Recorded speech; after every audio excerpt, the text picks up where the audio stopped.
Hello everyone, आज हम फिर से केमिस्ट्री के कुछ 15 क्वेश्चन को डिस्कस करेंगे। तो आइए इसे स्टार्ट करते हैं। हमारा फर्स्ट क्वेश्चन है कि अणु में मुख्यतः होते हैं। आप ऑप्शंस हैं ए न्यूट्रॉन, बी प्रोटॉन, सी इलेक्ट्रॉन या डी प्रोटॉन, इलेक्ट्रॉन और न्यूट्रॉन। तो आपको इसका राइट आंसर बताना है कि अणु में जो मुख्यतः क्या पाए जाते हैं। तो सबसे पहले बात कर लेते हैं कि परमाणु जो होता है वो किसी भी तत्व का एकदम सूक्ष्मतम कण होता है जो उस तत्व के रासायनिक क्रियाओं में भाग लेता है। परमाणु जो होता है वो इलेक्ट्रॉन, प्रोटॉन और न्यूट्रॉन से मिलकर बना होता है। अगर हम बात करें अणु की, तो अणु जो होता है वो परमाणुओं से मिलकर बना होता है। अणु जो होता है वो परमाणुओं से मिलकर बना होता है, मतलब इसका राइट आंसर आपका डी हो जाएगा कि अणु में मुख्यतः जो होते हैं वो प्रोटॉन, इलेक्ट्रॉन और न्यूट्रॉन होते हैं। नेक्स्ट क्वेश्चन हम देखते हैं कि नाभिक की त्रिज्या तथा परमाणु के त्रिज्या का अनुपात बताना है हमें। अनुपात मतलब उन दोनों को डिवाइड करना है, ठीक है। तो हम जानते हैं कि नाभिक की जो त्रिज्या होती है वो 10⁻⁻15 मीटर होती है। और वहीं अगर हम बात करें परमाणु की त्रिज्या की, तो वो होती है 10⁻⁻10 मीटर, ठीक है। इनका हमें अनुपात बताना है, मतलब इसे डिवाइड करना है। अगर हम इन दोनों को डिवाइड करेंगे तो ये हो जाएगा 10⁻⁻15। ये नीचे है हमारा, ये जब ऊपर जाएगा तो ये +10 हो जाएगा और हमारा आंसर आ जाएगा 10⁻⁻5। मतलब इसका आपका राइट जो होगा ऑप्शन वो सी हो जाएगा, 10⁻⁻5 मीटर, ठीक है। नेक्स्ट क्वेश्चन हम देखते हैं कि किसी तत्व, कोई भी तत्व है एक m, उसका परमाणु क्रमांक और परमाणु द्रव्यमान हमें दिया गया है जो कि है क्रमशः 25 व 52, ठीक है। तब हमें उसके आयन में, अगर मतलब इसे क्वेश्चन ये बोल रहा है कि अगर उसके आयन में हम 2 प्लस कर दें, मतलब ये जो है M2+ कर दें, तब हमें ये बताना है कि उसमें इलेक्ट्रॉन, प्रोटॉन और न्यूट्रॉन की संख्या क्रमशः क्या होगी, ये बताना है, ठीक है। तो सबसे पहले ये देख लेते हैं कि कोई भी जब रासायनिक अभिक्रिया होती है तो उसमें इलेक्ट्रॉनों की संख्या में ही वृद्धि या कमी देखने को मिलती है, प्रोटॉनों की संख्या में कोई भी अंतर नहीं देखने को मिलता, ठीक है। मतलब परमाणु क्रमांक नहीं बदलता है। अगर हम इस प्रश्न की बात करें तो इसमें हमें दिया गया है परमाणु क्रमांक उसका 25 दिया गया है और परमाणु द्रव्यमान की बात करें तो 52 दिया गया है, ठीक है। अब लेकिन हमें पूछा कि इसका है M के साथ अगर +2 आयन करें, +2 मतलब ये धन आयन की स्थिति में पूछा है, तो इसमें क्या होगी, इसके अगर इलेक्ट्रॉनों में कमी होगी, क्योंकि प्रोटॉन में कोई चेंजेस नहीं होता, तो इलेक्ट्रॉन में कमी होगी, तो यहाँ पे इलेक्ट्रॉन की संख्या क्या हो जाएगी,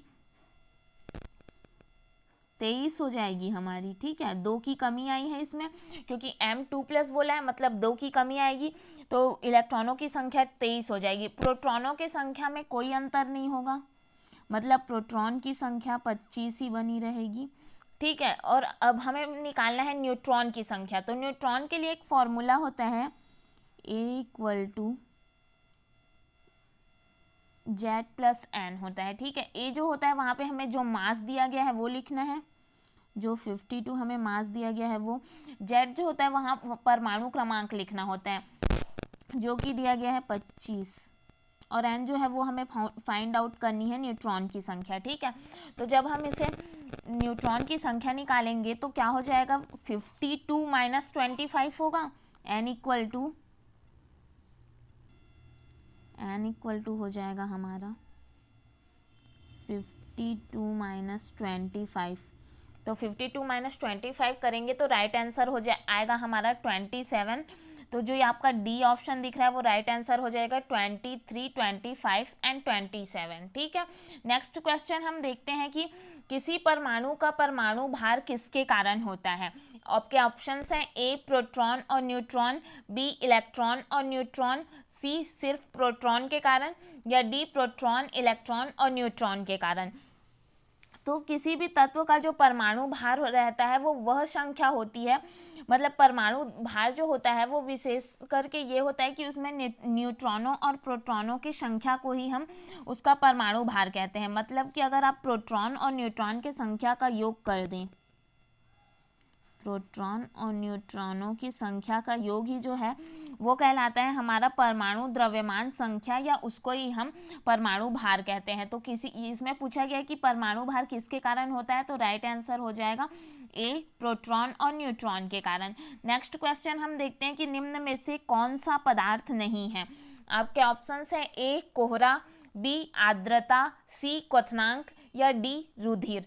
तो सबसे पहले कोई भी पदार्थ जो होता है, प्रत्येक ऐसी वस्तु जिसमें भार होता है और जो स्थान घेरती है तथा जिसको हम अपने ज्ञानेंद्रियों के द्वारा महसूस कर सकते हैं, वो सभी क्या कहलाती है, हमारी द्रव्य या पदार्थ कहलाती है। ठीक है। और पदार्थ जो होती है उसकी तीन अवस्थाएं होती है, ठोस, द्रव और गैस। और अगर हम इसके आपके जो फर्स्ट ऑप्शन दिया है कोहरा और जो सेकंड दिया है आर्द्रता और जो लास्ट दिया है रुधिर, इसकी बात करें तो ये सब हमारे द्रव्य के ही रूप में आएंगे। ठीक है, द्रव के ही रूप होंगे। लेकिन अगर हम ऑप्शन सी की बात करें क्वथनांक की, तो क्वथनांक जो होता है वो द्रव का एक समष्टि गुण होता है। इसलिए जो आपका डी हो जाएगा, इसमें पूछा है कि कौन सा पदार्थ नहीं है, तो आपका राइट आंसर हो जाएगा सी क्वथनांक। नेक्स्ट क्वेश्चन हम देखते हैं कि एक पदार्थ जिसकी आकृति और आयतन निश्चित है वो कहलाता है गैस कहलाता है, या द्रव कहलाता है, या ठोस कहलाता है, या इनमें से कोई भी नहीं। तो आपका जो राइट आंसर हो जाएगा, जो जैसा कि हम जानते हैं कि कोई भी वो पदार्थ, ठीक है, जो जिसकी एक निश्चित जो ठोस होता है हमारा, अगर हम ठोस की बात करें तो ठोस जो की होती है एक निश्चित आकृति होती है और निश्चित आयतन होता है। वहीं अगर द्रव की बात करें तो उसका आयतन तो निश्चित होगा परंतु उसकी आकृति निश्चित नहीं होती है। अगर गैस की हम बात करें तो गैस की न ही आकृति निश्चित होती है और न ही आयतन निश्चित होता है। लेकिन यहाँ पे पूछा जा रहा है कि उस जिसकी आकृति और आयतन दोनों निश्चित है, तो आपका राइट आंसर हो जाएगा ऑप्शन सी ठोस। ठीक है। नेक्स्ट क्वेश्चन हम देखते हैं कि निम्न में से कौन यौगिक नहीं है। हम आपके ऑप्शंस हैं, ए है संगमरमर, बी धोने का सोडा, और सी जो है हमारा संगमरमर है, धोने का सोडा है, फिर सी जो है हमारा वो क्विक लाइम मतलब चूना, और डी जो है वो पीतल है। ठीक है, हमें ये बताना है कि इसमें कौन सा यौगिक नहीं है। तो यौगिक का जो परिभाषा होता है वो ये होता है कि वे शुद्ध पदार्थ जो एक या एक से अधिक तत्वों के परमाणुओं के एक निश्चित अनुपात में रासायनिक संयोग से बने होते हैं। ठीक है, उसे हम यौगिक कहते हैं। तो जो आपका राइट हो जाएगा ऑप्शन वो पीतल हो जाएगा। पीतल जो होगा इसका, पीतल जो होता है हमारा वो यौगिक नहीं होता है। ठीक है, इसमें पूछ रहा है कि यौगिक कौन सा नहीं है, अगर है पूछता तो कोई और आंसर आता, क्योंकि इसकी परिभाषा आपको दिमाग में रखनी है कि जो एक या एक से अधिक तत्व के परमाणुओं के निश्चित अनुपात में रासायनिक संयोग से बनता है। ठीक है, रासायनिक संयोग से जो बनता है वो यौगिक कहलाता है। नेक्स्ट क्वेश्चन है कि मिश्रण किसका परिणाम है। आपके ऑप्शंस है, ए भौतिक परिवर्तन का, बी रासायनिक परिवर्तन का, या सी भौतिक और रासायनिक परिवर्तन दोनों का, या डी इनमें से कोई नहीं।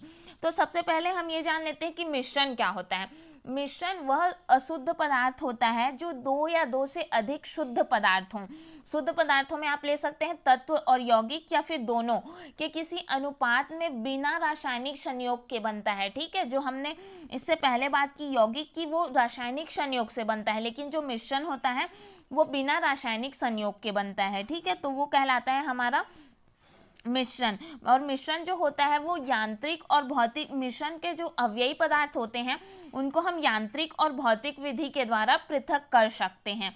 तो आपका जो ये इसका परिणाम जो होगा कि मिश्रण किसका परिणाम है, तो आपका राइट आंसर हो जाएगा भौतिक परिवर्तन का। नेक्स्ट क्वेश्चन हम देखेंगे कि एक यौगिक रखता है निश्चित, आपके ऑप्शन है, ए गलनांक, बी क्वथनांक, या सी गलनांक और क्वथनांक दोनों, या इनमें से कोई नहीं। अब यहाँ पे फिर से बात हो रही है यौगिक की, और हम ये जानते हैं कि यौगिक एक ऐसा पदार्थ है जो रासायनिक रूप से दो या दो से अधिक तत्वों के संयोग से बनता है, जिसको हम यौगिक कहते हैं। तो यौगिक के जो होते हैं गलनांक और क्वथनांक दोनों ही निश्चित होते हैं। जैसे कि आप जानते हैं कि जल जो है हमारा एक यौगिक होता है। ठीक है, और जल का हमें क्वथनांक भी पता है और गलनांक भी पता है। उसका गलनांक होता है 0 सेंटीग्रेड और क्वथनांक होता है 100 सेंटीग्रेड। नेक्स्ट क्वेश्चन हम देखते हैं, इसका राइट आंसर हो जाएगा गलनांक और क्वथनांक दोनों। नेक्स्ट क्वेश्चन हम देखते हैं कि इलेक्ट्रॉन के बारे में कौन सा तथ्य सही नहीं है। आपके ऑप्शंस है ए यह एक कण है, बी यह एक तरंग के समान है, सी कक्षकों में घूमते समय ऊर्जा निकलती है, या डी चुंबकीय क्षेत्र लगाने पर इसकी गति प्रभावित होती है। तो हमें ये बताना है कि कौन सा जो कथन है वो सत्य नहीं है। ठीक है, तो जहाँ तक हम जानते हैं कि डी ब्रॉगली नाम के जो वैज्ञानिक थे उन्होंने बताया था जो मतलब इलेक्ट्रॉन जो होता है वो कण के साथ साथ तरंग के समान भी व्यवहार करता है, इसका ड्यूल नेचर होता है, इसमें दो गुण विद्यमान होते हैं। तो आपके जो ए और बी है वो तो बिल्कुल नहीं आएंगे। अब हम बात करते हैं कि कक्षकों से घूमते के समय, तो जब भी कोई भी इलेक्ट्रॉन अगर घूम रहा है, ठीक है, स्थायी कक्षाओं में अगर घूमते रहते हैं कोई भी इलेक्ट्रॉन, तो ऊर्जा का सर्जन बिल्कुल भी नहीं होता और ऊर्जा का ह्रास नहीं होता है। और यहाँ पे लिखा है कि कक्षकों में घूमते समय ऊर्जा निकलती है, तो ये जो आपका हो जाएगा ऑप्शन सी है वो बिल्कुल भी सही नहीं है, इसलिए ये आपका यहाँ पे राइट हो जाएगा। ठीक है, नेक्स्ट क्वेश्चन हम देखते हैं कि किसी नाभिक के चारों तरफ घूमते हुए इलेक्ट्रॉन की कुल ऊर्जा होती है, हमें उसकी कुल ऊर्जा बतानी है। आपके ऑप्शंस हैं ए 0, या बी 0 से कम, या बी सी 0 से अधिक, या डी परमाणु में 0 से कम या 0 से कुछ अधिक। ठीक है, तो इसका राइट आंसर हमें बताना है। तो किसी भी नाभिक के चारों ओर जो घूमते हुए इलेक्ट्रॉन होते हैं उसकी अगर हम कुल ऊर्जा की बात करें तो उसका मान जो होता है 13.6 इलेक्ट्रॉन वोल्ट होता है। ठीक है, जो कि ऋणात्मक मान होता है। और कक्षाओं में हम जैसे जैसे क्रम से बढ़ने लग जाएंगे तो इलेक्ट्रॉन की ऊर्जा भी क्या होती है, बढ़ते जाती है। अर्थात जो इलेक्ट्रॉन नाभिक के समीप होगा, वो इलेक्ट्रॉन जो नाभिक के समीप होगा उसकी ऊर्जा कम होती है, और जो इलेक्ट्रॉन नाभिक से अधिक दूर होता है उसकी ऊर्जा उतनी ही अधिक होती है। ठीक है, इलेक्ट्रॉन के परमाणु से जब बाहर जाने पर उसकी ऊर्जा क्या होती है, जब इलेक्ट्रॉन परमाणु से बाहर निकल जाता है तब उसकी ऊर्जा शून्य हो जाती है। तो इसका राइट आंसर हो जाएगा हमारा कि शून्य से कम। जब वो किसी नाभिक के चारों तरफ घूमते रहती है तब हमें उसकी ऊर्जा बतानी है, तो वो हो जाएगी शून्य से कम। नेक्स्ट क्वेश्चन हम देखते हैं कि किसी परमाणु में इलेक्ट्रॉनों को पहचाना जा सकता है। आपके ऑप्शंस है ए चक्रण के द्वारा, बी आवेश के द्वारा, सी उस मार्ग द्वारा जिस पर वह चक्रण कर रहा है, या डी चारों क्वांटम संख्याओं के द्वारा। तो इसका जो राइट आंसर हो जाएगा वो आपका हो जाएगा बी आवेश के द्वारा। और अगर पूछा जाए कहीं कि इलेक्ट्रॉन का आवेश क्या होता है तो वो होता है 1.6 इंटू 10⁻⁻19 कूलाम में होता है। ठीक है, नेक्स्ट क्वेश्चन हम देखते हैं कि एक इलेक्ट्रॉन किसके समान है। आपके ऑप्शंस है ए बीटा कण, या बी अल्फा कण, सी न्यूट्रॉन, या डी मेसॉन। किसके समान है हमें ये बताना है। तो कोई भी जो इलेक्ट्रॉन होता है वो उसका इसमें पूछा है कि किसके समान है, तो आपका राइट आंसर हो जाएगा बीटा कण के समान। ठीक है, नेक्स्ट क्वेश्चन हम देखते हैं कि यदि किसी इलेक्ट्रॉन की चक्रण क्वांटम संख्या प्लस हाफ है, ठीक है, और अगर चुंबकीय क्वांटम संख्या हमें -1 दी गई है तो हमें वो किस कक्षक को प्रदर्शित कर रहा है ये बताना है। तो जो आपको यहाँ पे चुंबकीय क्वांटम संख्या दी गई है उससे ही कक्ष का निर्धारण होता है, और चुंबकीय क्वांटम की संख्या -1 दी गई है, मतलब ये p ऑर्बिटल में उपस्थित है। ठीक है, तो आपका राइट आंसर हो जाएगा ऑप्शन बी p कक्षक में।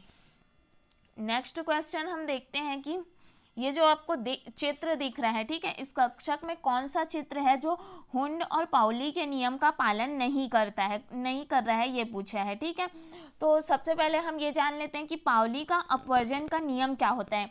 किसी परमाणु में किन्हीं दो इलेक्ट्रॉनों के जो चारों क्वांटम संख्या होती है, ठीक है, उनके मान एक समान नहीं हो सकते। अर्थात अगर किसी परमाणु में 3 क्वांटम संख्या, मान लीजिए n l m, तीनों अगर समान आ गई है तो उसकी जो चक्रण क्वांटम संख्या है, मतलब s की जो वैल्यू है वो डिफरेंट ही होगी। इसका मतलब ये है कि दोनों का जो चक्रण होता है वो विपरीत दिशा में होता है। ठीक है, ऐसा होता है चक्रण इलेक्ट्रॉनों का। और अगर हम बात करें हुंड के नियम की, तो उसके अनुसार ये होता है कि किसी उपकक्षक में विभिन्न ऑर्बिटलों को समावेशित करते समय इलेक्ट्रॉन यथासंभव अयुग्मित रहना पसंद करते हैं। मतलब वे युग्म में रहना पसंद नहीं करते, वो ये पसंद करते हैं कि वो अयुग्मित रहें, ठीक है। तो इलेक्ट्रॉनों का युग्मन तभी संभव होता है जब उपकक्ष के सभी ऑर्बिटल एकल समावेशित होते हैं। तो आपको ये बताना है यहाँ पे कि कौन सा कक्षक, कौन सा जो चित्र है ऐसा है जो हुंड और पाउली के नियम का पालन नहीं कर रहा है। तो जो इसका राइट आंसर हो जाएगा वो आपका फर्स्ट हो जाएगा। बाकी सभी जो है वो हुंड और पाउली के नियम का पालन कर रहे हैं, ठीक है। इसमें जो होता है कि अगर इलेक्ट्रॉन है तो वो इस क्रम में ही भरे जाएंगे, ठीक है। पहले वो इधर 2 इलेक्ट्रॉन है तो वो इसी क्रम में, आप उसे ऐसे नहीं भर सकते जैसा आप फर्स्ट ऑप्शन में आप देख रहे हैं कि ये ऐसे हुआ है। उसके बाद इसमें क्या हुआ है, इस तरफ जो दिया है उसमें सारे सिंगल सिंगल भरे हैं, जबकि आप ऐसा नहीं कर सकते। अगर आपके पास एक और इलेक्ट्रॉन है तो ये दूसरे में नहीं जाएगा, ना आके ये इसी में जाएगा, ठीक है। ये होता है राइट, जो जिस प्रकार से हम इलेक्ट्रॉन को का भरने का जो नियम रहता है वो यही राइट रहता है, ठीक है। अगर कोई भी इलेक्ट्रॉन और है तो वो पहले इसमें जाएगा, उसके बाद ही वो नेक्स्ट वाले में जाएगा। तो आपका जो इसमें पूछा है कि कौन सा पालन नहीं कर रहा है, तो आपका जो राइट आंसर हो जाएगा ऑप्शन 1 में जो आपको चित्र दिख रहा है वो आ जाएगा, ठीक है। बाकी सब जो है वो पालन कर रहे हैं। अब नेक्स्ट हम देखते हैं। अब आज जो हमने बात की वो हमने 15 क्वेश्चन पर डिस्कस कर लिए हैं। नेक्स्ट क्लास में हम आगे के क्वेश्चंस पर बात करेंगे। अगर आपको कोई भी डाउट हो तो आप हमें कमेंट सेक्शन पर ज़रूर बताइए। Thank you so much.